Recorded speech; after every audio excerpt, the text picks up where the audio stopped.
Bonjour, je m'appelle Aberlinda Lopez, Special Ladies.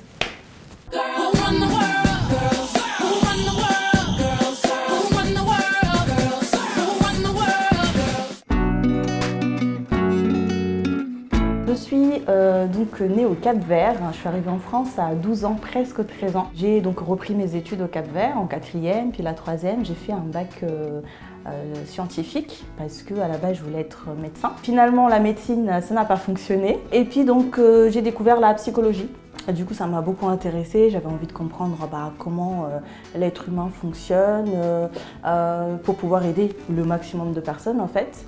Donc j'ai commencé par la psycho et finalement j'ai beaucoup aimé la psychologie du travail, la psychosociologie et l'interculturalité.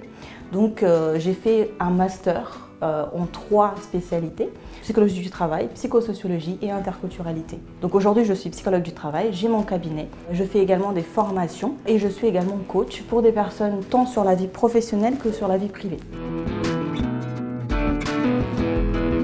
En fait, je me suis dit pour comprendre le fonctionnement humain, je suis obligée de comprendre la psychologie parce que c'est pour l'instant la seule science, en tout cas reconnue, qui étudie le cerveau de l'humain. Donc je me suis dit, voilà, j'ai envie d'aider le maximum de personnes, mais je vais aller vers la psychologie parce que j'ai envie de comprendre en fait tout simplement le fonctionnement de la tête pour pouvoir aider. Écrivain, en fait depuis toute petite, j'ai toujours aimé écrire. La première chose que j'ai apprise en fait finalement au lieu de parler, c'était écrire.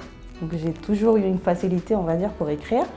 Et du coup, je me suis dit pourquoi pas partager ce que je sais, pourquoi pas donner en fait un petit peu. Donc c'est comme ça que j'ai commencé à écrire. Alors je me suis rendu compte que c'était la psychologie que je voulais faire quand j'ai échoué en fait.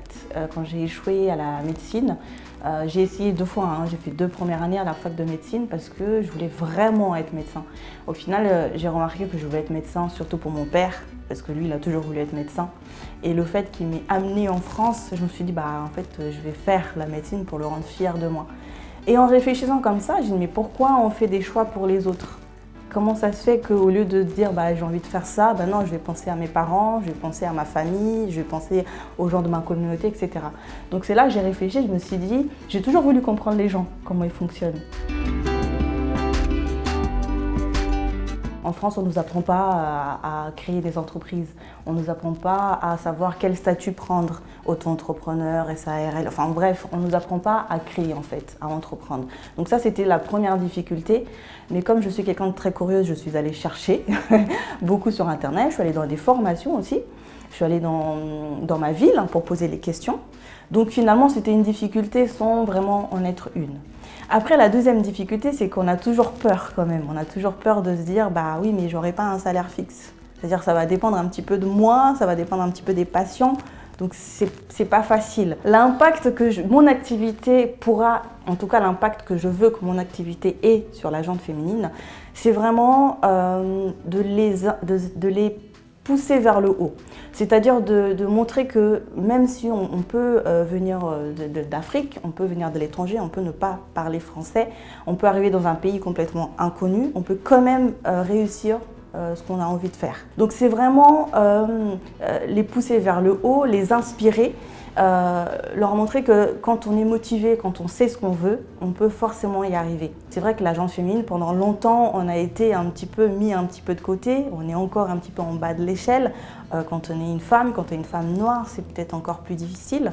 Mais moi, ce que j'ai envie de dire à ces femmes, c'est de ne pas voir la difficulté, mais de voir l'objectif, de voir le but.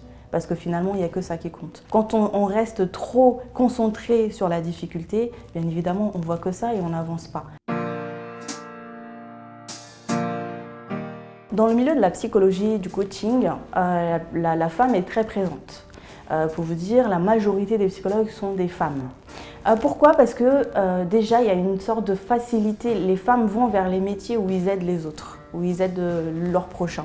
Et dans la psychologie, il y a besoin de beaucoup d'empathie, beaucoup d'entraide. Et c'est ça que les femmes font aujourd'hui. Et donc, dans mon métier, on est énormément.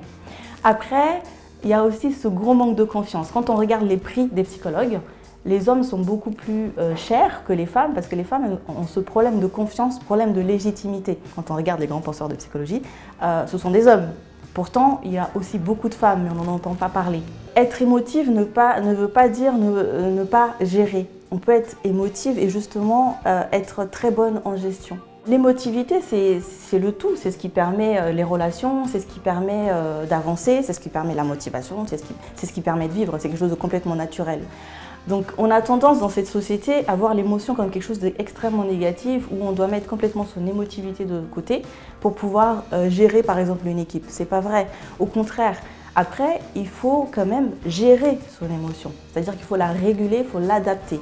Et je pense justement que les femmes sont très bonnes pour ça parce qu'elles ont un instinct, une émotivité qui est peut-être leur ami, on va dire, pour justement gérer les personnes ou gérer un business ou autre chose. Mais il faut juste l'adapter à la situation.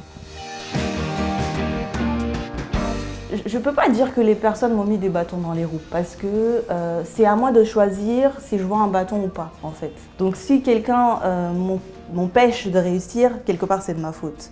Donc je ne peux pas en vouloir aux gens ou dire bah, c'est de sa faute et m'a mis des bâtons dans les roues. Non, moi je prends la responsabilité de ma réussite. Mon sommet à moi, c'est une clinique, la clinique Aberlinda Lopes au Cap-Vert. Une clinique pour les enfants de 0 à 14 ans. Je pense l'atteindre avant mes 50 ans. En tout cas, je veux l'atteindre avant mes 50 ans. Pour toutes les femmes qui me regardent, j'ai envie de vous dire, vous êtes des femmes. Vous portez la vie, vous donnez la vie. Il n'y a rien sur cette terre que vous ne puissiez pas faire. Donc écoutez-vous, écoutez votre instinct et lancez-vous, allez-y, épanouissez-vous.